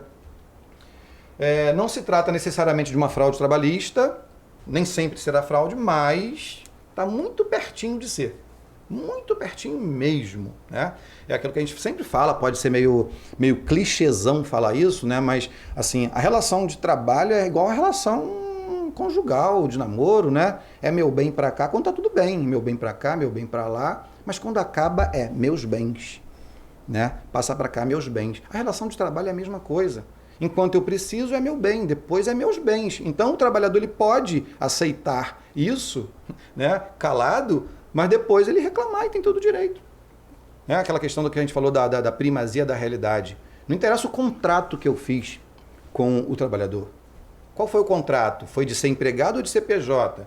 Foi de ser PJ. Né? Mas, poxa, PJ, tratando como empregado, tem aqueles 4 elementozinhos lá, parceiro. Então, logo, é uma fraude. Tá desvirtuando o contrato que deveria ser colocado aí. Tá bom? E por último, né? Meus contatos, de repente, se alguém quiser esse slide de apresentação, tá? Eu posso mandar para vocês, pode me mandar pelo Instagram, entrar em contato, ou até mesmo telefone, se alguém precisar, eu posso passar para vocês, para a gente debater esse assunto, não é isso? Bom, e no mais eu fico aí à vontade para vocês, a apresentação é basicamente isso, tá? Eu espero ter apresentado elementos suficientes para debate, tá? Apesar de ter sido um assunto bastante denso, né? Agradecer a vocês pelo interesse, pelo comportamento ali, coitados, resistindo, né? Diante desse debate, dessa apresentação. E é isso, tá bom? Muito obrigado. No slide número 8, o senhor apresentou as desvantagens. Se pegar o segundo item com o quarto, que é FGTS mais falta de carteira, dá em torno de 33%, ou 35%, me lembro muito bem, de ali, ó, FGTS mais não ter a carteira assinada. Eu não enxergo muito bem daqui, mas deve dar 34%, 35%. Perda de garantias trabalhistas, né? 25%. Exatamente. O que se contrapõe com o slide anterior, onde Carinha disse que é feliz, mas vem para cá e na hora de dizer a verdade não é assim. Na verdade, para resumir, sua opinião em campo, de fato, acontece ou não acontece? Bom, acontece, né? Acontece o lamento do trabalhador. E uma coisa assim que me chamou muita atenção, uma das conclusões até que eu cito no livro, é que o mérito da pejotização não é bem por si só, por si mesmo. O mérito da pejotização é pelo demérito das condições de trabalho que a gente tem visto, tem encontrado, né? Então, por exemplo, é uma costureira que fala que ela está muito bem pejotizada porque ela odiava aquele ambiente sofrido das confecções. Brigas entre colegas, competição, falatório, enfim, né? E agora ela estava muito feliz. Só que essa felicidade dela era, assim, transformar a sala da casa dela numa fábrica, né? E, assim, era para o mesmo empregador, sob o mesmo rigor, a mesma intensidade, né? Então, assim, eu vi nela, eu estou falando dela porque ela foi muito emblemática, né? Mas teve outros casos. Eu vi nela, assim, bem esse traço de uma felicidade compensatória, né? Ou seja, as empresas estão, de um modo geral, né, gente? Não é regra, mas é de um modo geral. O ambiente empresarial está tão sofrível, né? A gente engole sapo, a gente se supera, né? E a gente vai levando, bota um sorriso no lábio, como dizia lá o Gonzaguinha, né? E vai levando, né? Então, enfim, não é bem por mérito da pejotização. E a pejotização, ela dá essa impressão para o trabalhador de que ele não precisava se reportar todo dia, participar daquele ambiente pesado, chato, competitivo e tal, e trabalhar na sua casa, mesmo que transformando a sua sala numa confecção, porque a verba indenizatória dela como empregada desse patrão, ela comprou a máquina para trabalhar. Ela era uma Uber da costura, né? Ela era uma Uber da costura, ok? Então, assim, é bem por aí. São sofrimentos. Mas tem as recompensas simbólicas. Sou empreendedor. Me emancipei do jugo do patrão, o jugo cotidiano, tá bom? Muito obrigado. A segunda, porque eu falo muito. Por favor. Isso, porque eu falo muito por favor e os alunos, eles... uma faculdade, isso é um fato real aqui, que eu espero que esteja nas suas pesquisas, né? Ele mandou embora 1.200 professores, que ganhávamos R$140 por hora, e contratou 1.200 professores como microempreendedor individual, pagando R$60 a hora. Para mim, isso me faz pensar que o empresário, né, em geral, a tendência é ter troco aquele caro por o mais barato. Sim. Como o senhor enxerga isso, essa realidade que eu vivencio, né?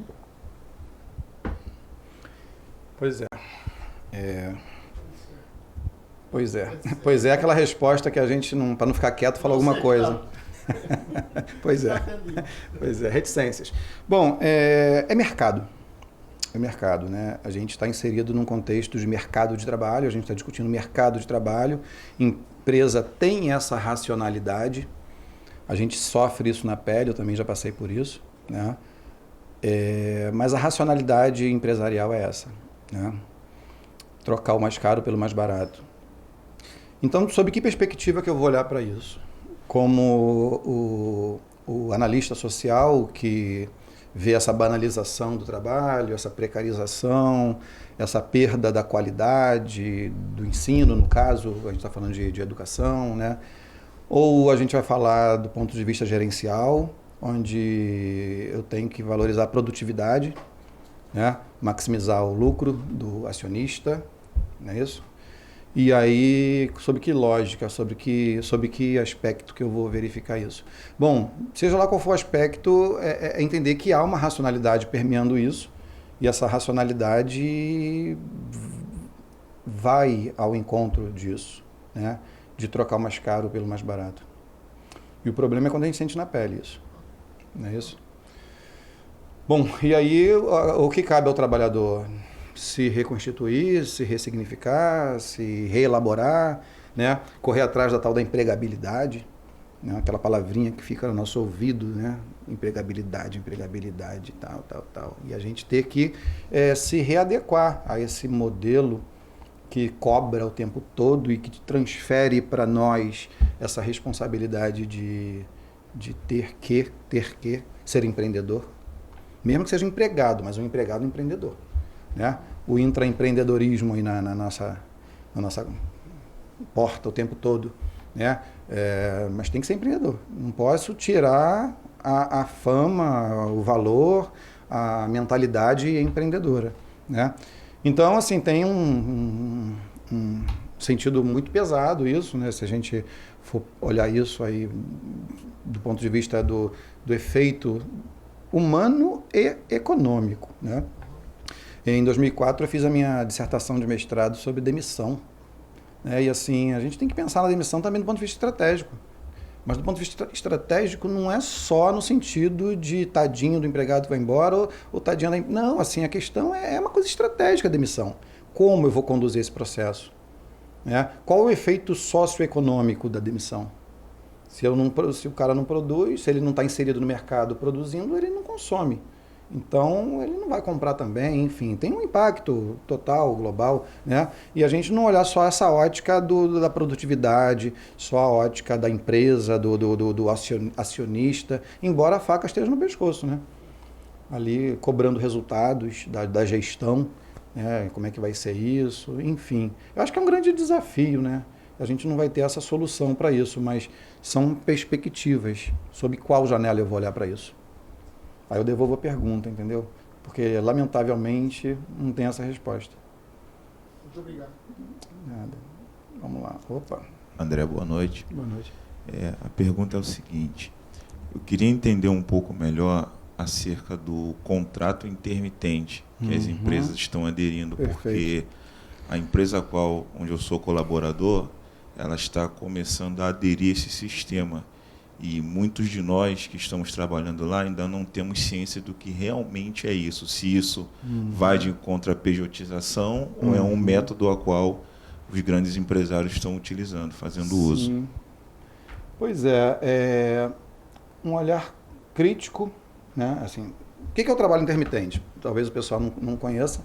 É um modelo contratual novíssimo, instituído com a Reforma Trabalhista de 2017, na qual outorga a empresa a contratar estritamente just in time. Eu usei esse termo aqui hoje, mas eu vou usá-lo agora com mais propriedade. O contrato intermitente é isso.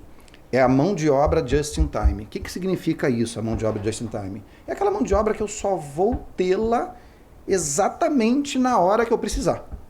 Tá? Então, o contrato intermitente faz o seguinte: eu assino a tua carteira, você fica na tua casa esperando o meu chamado. Na hora que eu te chamar, você vem. Ok? Então, assim, é o caso clássico do garçom. Eu tenho um restaurante, um barzinho, que o pico de serviço é sexta, sábado e domingo. Eu não quero um garçom de segunda a quarta. Tá?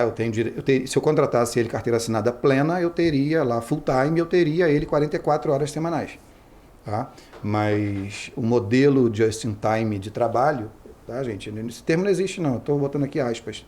O modelo just-in-time de trabalho, ele dá esse direito à empresa. Eu vou te contratar e só vou usar o teu serviço exatamente nas horas que eu precisar. Qual é o problema do trabalho intermitente? O trabalho intermitente é isso, porque ele, às vezes, o trabalhador vai ganhar menos do que um salário mínimo. É inconstitucional. Enfim, quem sou eu para discutir isso aqui? Mas, porque se eu contratar o cara ganhando R$1.000, um salário mínimo, mas só usar, ao invés de usar 220 horas no mês, usar só 100 horas, 50 horas, eu vou pagar só em R$1.000 dividido por 220 vezes o número de horas que eu usei. Né?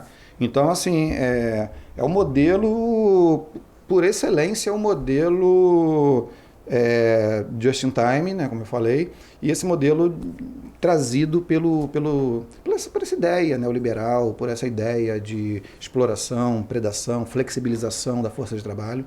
Né? Então, ela é muito ingrata para o trabalhador. Tá? O modelo de trabalho intermitente, ele requer olhares aí de efeitos sociais, porque tem a ver com isso aqui. O trabalho intermitente é isso aqui. O trabalho intermitente é isso aí. É a gig economy. É aquela economia de quando precisar. Isso. Exato. Bico. Né? É aquele cara que... E detalhe, ele tem que ficar à disposição. Imagina lá você dobradinho uma roupa no armário e quando eu precisar eu pego. Aí você fica lá sob a advertência de eu te chamar. A única coisa que a lei diz é que tem que chamar 3 dias antes. Tá? Se eu quero você na quinta, na segunda eu tenho que te falar. Ó, na quinta você está aqui a tal hora. Ok? Então, assim, esse modelo não é jabuticaba, não é estritamente brasileiro. Tá?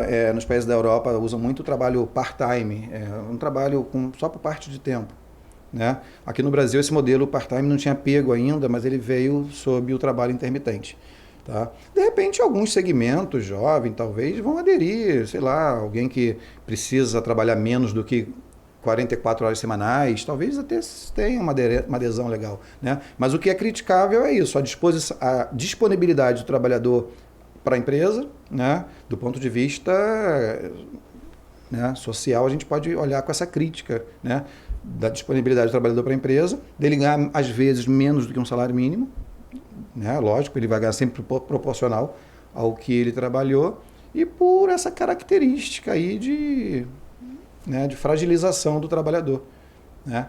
E outra coisa, quando ele foi instituído, o argumento para convencer o trabalhador, a sociedade, foi de que esse modelo vai permitir geração de novos postos de trabalho. Pelo contrário, não houve geração de postos de trabalho. Você não tinha lá um garçom sem carteira assinada que assinou para ser trabalhador intermitente. Não. Você tinha um trabalhador que era pleno, full-time, que passou a ser intermitente. Pelo contrário. Então você não teve um crescimento qualitativo. Você teve uma redução qualitativa. Entendeu? Então é essa a crítica. Ok? Agora, do ponto de vista gerencial, tá?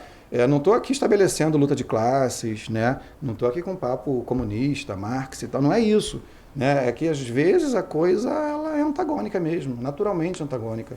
Quando o ideal não é que não seja. Eu sou professor de gestão de pessoas e digo para meus alunos que o desafio do RH é esse. Traduzir interesses diversos, de todos os stakeholders, por exemplo. Né? Principalmente do cliente, do funcionário, da empresa. A ideia seria essa. Mas nem sempre dá. Às vezes rola aí uma luta de braço, né? Uma queda de braço intensa. Ok? Vamos lá, gente. Já temos 3, vamos chegar a 5, será? Acho que não. Será? Tem mais uma aí, daqui a pouco vem mais. Boa noite. Só complementando o que ele falou, até porque as empresas vão sempre beneficiar o lucro deles. Né? Se o financeiro dele por mês bate 10 mil, eles vão querer sempre reduzir para 2, 3 mensalmente. Sim. Entendeu? Isso aí futuramente pode ser rotina para todas as empresas, será? Futurologia, né? Mas assim, tendências, né? Há um desmonte do trabalho social, há um desmonte das garantias, dos direitos. Fala-se mal da CLT. Está se vendendo essa ideia. CLT atrapalha, CLT é antiga, CLT é isso, CLT é aquilo, garantias sociais é o quê? O trabalhador quer ser livre, quer poder vender sua força de trabalho e tal, não sei o quê, blá, blá, blá. Então o desmonte ele vem primeiro, eu acho que ele está vindo muito do viés ideológico, né? De vender essa ideia de que, olha, não está com nada, né? Você até ouve por aí afora, e eu já ouvi isso de um rapaz, né? Pô, fulano, você vai morrer seletista? Né? Assim, como... Oh, isso aí, vamos lá, vamos tentar alguma coisa e tal. Não estou dizendo que está certo ou que está errado, estou falando uma fala, a gente pega assim solta, né? Por que o demérito de ser seletista? Né? Por que a desqualificação? Mas assim, a coisa vem. A coisa vem, ela vem crescendo, ela vem acontecendo, né? Enfim. Mas eu acho que pode ser meio, sei lá, escatológico, meio tenebroso, né? Mas é uma tendência, sim. Né? É uma tendência, sim. O trabalho intermitente, ele é uma prova disso, assim. Perdas, assim, substanciais de direitos. Né? Boa noite, meu Boa nome é noite. Adriana. A minha pergunta é sobre a nossa profissão de administrador.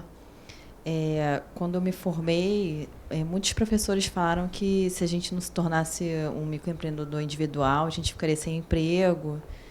E realmente eu vi vários colegas saindo daquelas empresas júniores e tirando, né, o MEI para prestar serviço para grandes empresas.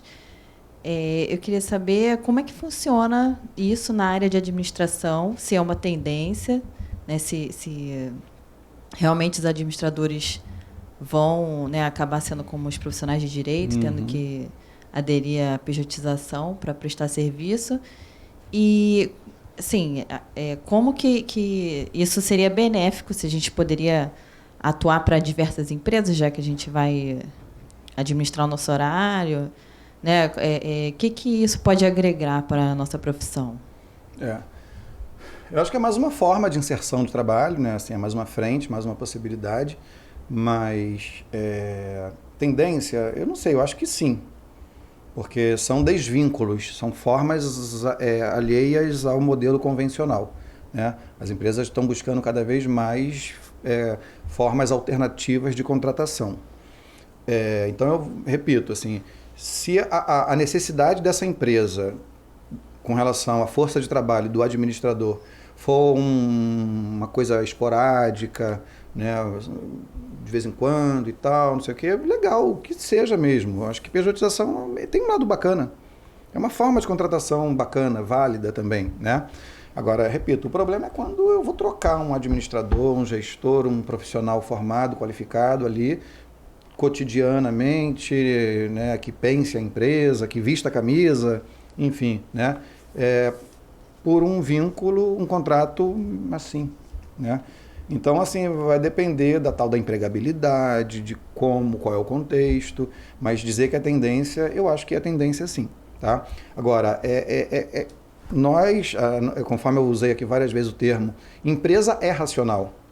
Mas, assim, nós somos administradores e nós... Quem é a empresa se não esses recursos humanos, inclusive nós?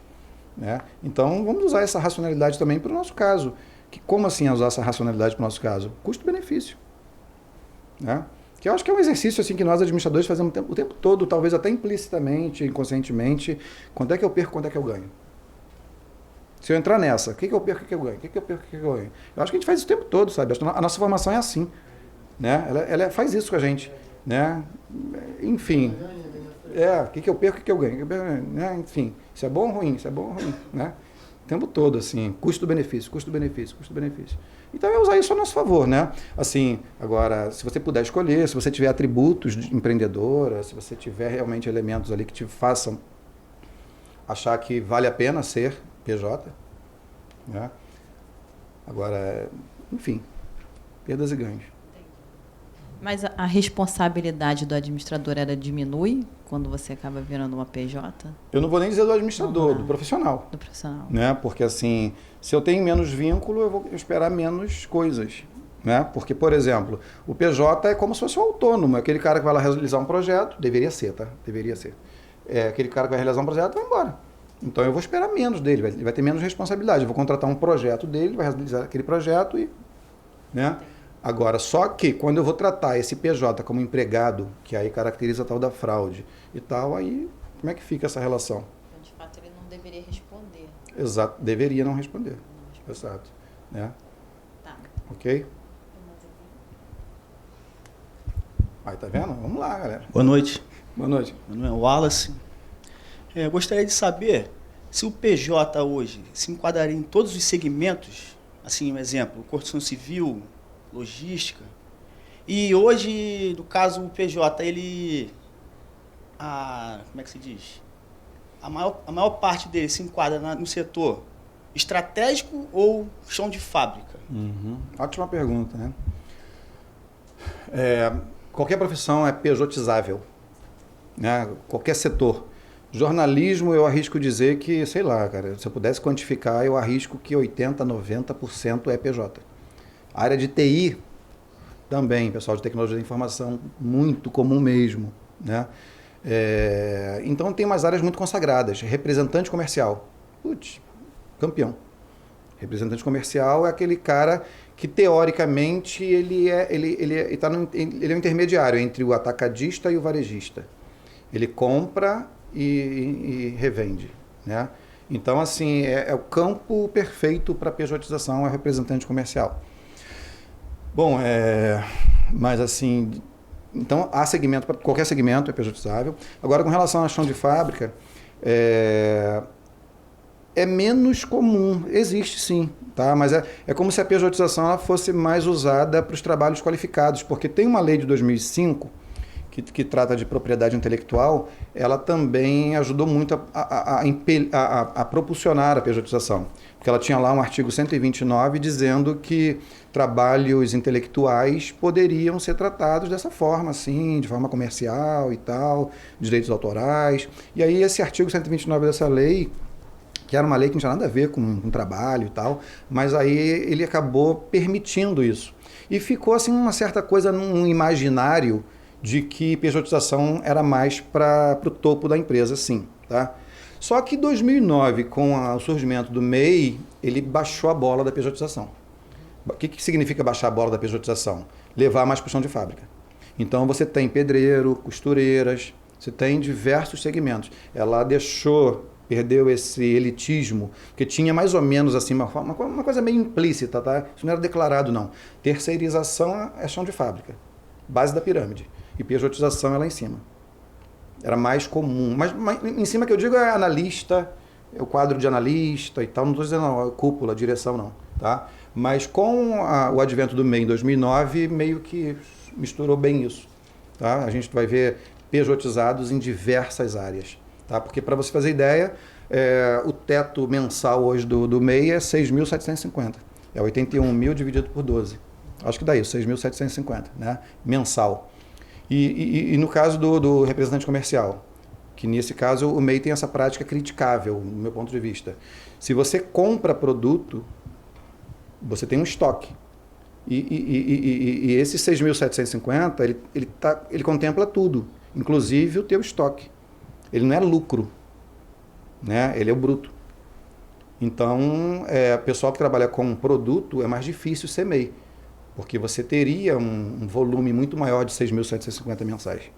Entendeu? Então, assim, é como se o MEI, nesse caso, para ser pejotizado, valesse mais a pena para a área de serviço, que você não vai ter estoque. Não para a área de comércio, necessariamente. Entendeu? Mas ela é geral, genérica.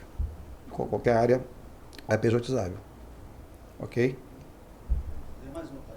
Pode, vamos lá. Aqui, sobre aqui a descartabilidade técnica. Como seria isso? Para mim não ficou claro. Eu, sendo um PJ, não tenho necessidade de uma formação técnica? É isso? Não. É descartabilidade do conhecimento técnico, né? Da capacidade técnica. Eu não preciso muito daquilo, né? De ter aquilo ali. Eu posso trocar. Posso trocar fácil, né? Se ele é meu empregado seletista, eu tenho que gerenciar esse conflito, esses problemas pessoais. Eu tenho que ter gestão de pessoas com ele. Agora, se ele é meu pejotizado, eu tenho muito mais facilidade de descartar. Eu posso trocá-lo com mais facilidade. Ele é mais peça de reposição. Entendeu? Se eu assino a carteira dele, eu tenho que me empenhar um pouquinho mais. Por quê? Porque demissão traumatiza, é caro, vai trazer danos trabalhistas, traumatiza a equipe. Já no PJ, não. O PJ ele é um elementozinho ali mais fácil. Ele não é nosso. Ele é descartável. Entendeu? É nesse sentido. Vamos lá, só tem você aí, então. Fica à vontade. Sobre aqui os impostos, Sim. no caso, como ficaria essa situação? Ou se há impostos ou não há? Como? Não entendi. Assim, você firmando um contrato, para Certo. quem ficariam os impostos? Mediante ali, no caso, na hora ali, né? Empresa que firma esses impostos ou não há impostos? Tem impostos, sim, né? Existem tabelas aí que destrincham os custos da folha de pagamento, que, a grosso modo falando, dependendo do segmento, varia um pouco disso, para cada R$100 que o trabalhador recebe, a empresa gasta outros 100 com custos trabalhistas. Fundo de garantia, provisão de férias, provisão de 13º, uma provisão de aviso prévio, INSS, 20% é só INSS. Só INSS leva 20%. Fundo de garantia, só o fundo de garantia leva 8%. Enfim, dá 100 e pouquinho por cento para cada custo de folha de pagamento, tá? Então, por isso que eu falei que existe no mercado uma lenda ou um mito, uma coisa assim de que, olha, se você ganhava 1.000, tem que ganhar 2.000 como PJ, tá? Para valer a pena, porque a empresa gastaria 2.000. Se você ganhasse 1.000, ela gastaria 2.000 contigo, entendeu? Então rola um pouco isso. Empresa não tem esses custos todos. Uma empresa, quando contrata uma outra empresa, não tem esses custos todos. Não preciso pagar férias, 13º, fundo de garantia, nada disso, né? Então, assim, nesse aspecto, os custos trabalhistas da empresa contratante seriam reduzidos. Por isso que ela prefere pejotizado. Entendeu? Mas tem impostos, sim, né? E na verdade, os impostos incidem sobre o trabalhador, sobre a empresa contratada. Leia-se trabalhador. Isso eu queria saber. A empresa contratada ela não vai pagar novos impostos. Ela vai pagar essa pessoa. Por quê? Porque o pejotizado, ele não recebe contra-cheque. Pelo contrário, ele emite nota fiscal. Então, ele é um prestador de serviço. Entendeu? Ao emitir nota fiscal, nele incidem os tributos. Entendeu? E não na empresa que compra a força de trabalho. Então, a empresa transfere isso aí. Entendeu? Posso fazer mais uma? A última. Fica à vontade. Tem tudo isso no livro, tá? Se você quiser.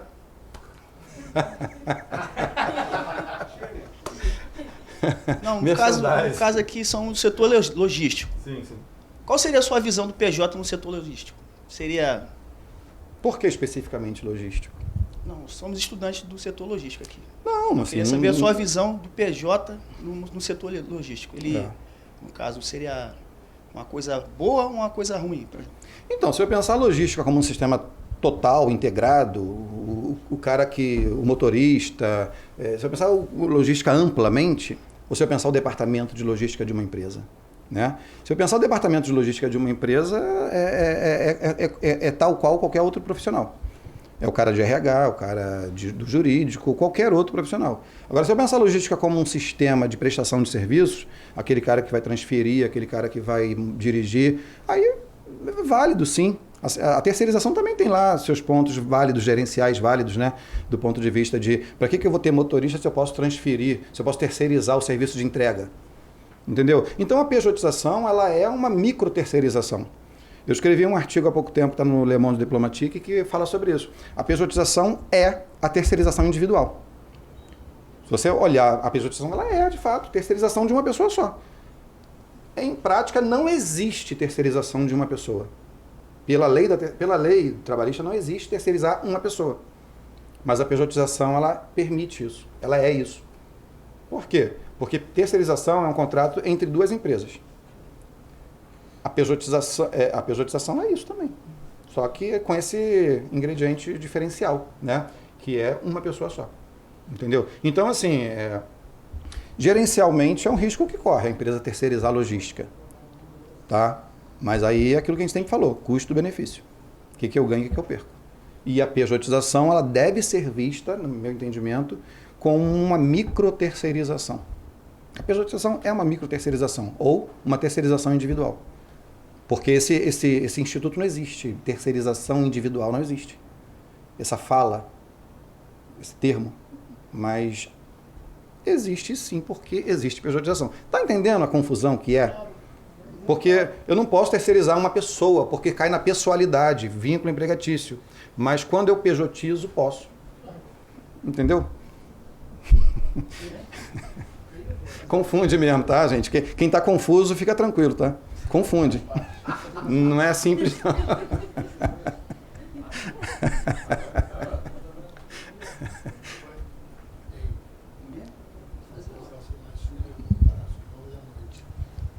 Não, eu não quero fazer nenhuma pergunta. Pela minha parte, eu queria agradecer porque aprendi muito. Ok. Gente, muito obrigado a vocês, tá?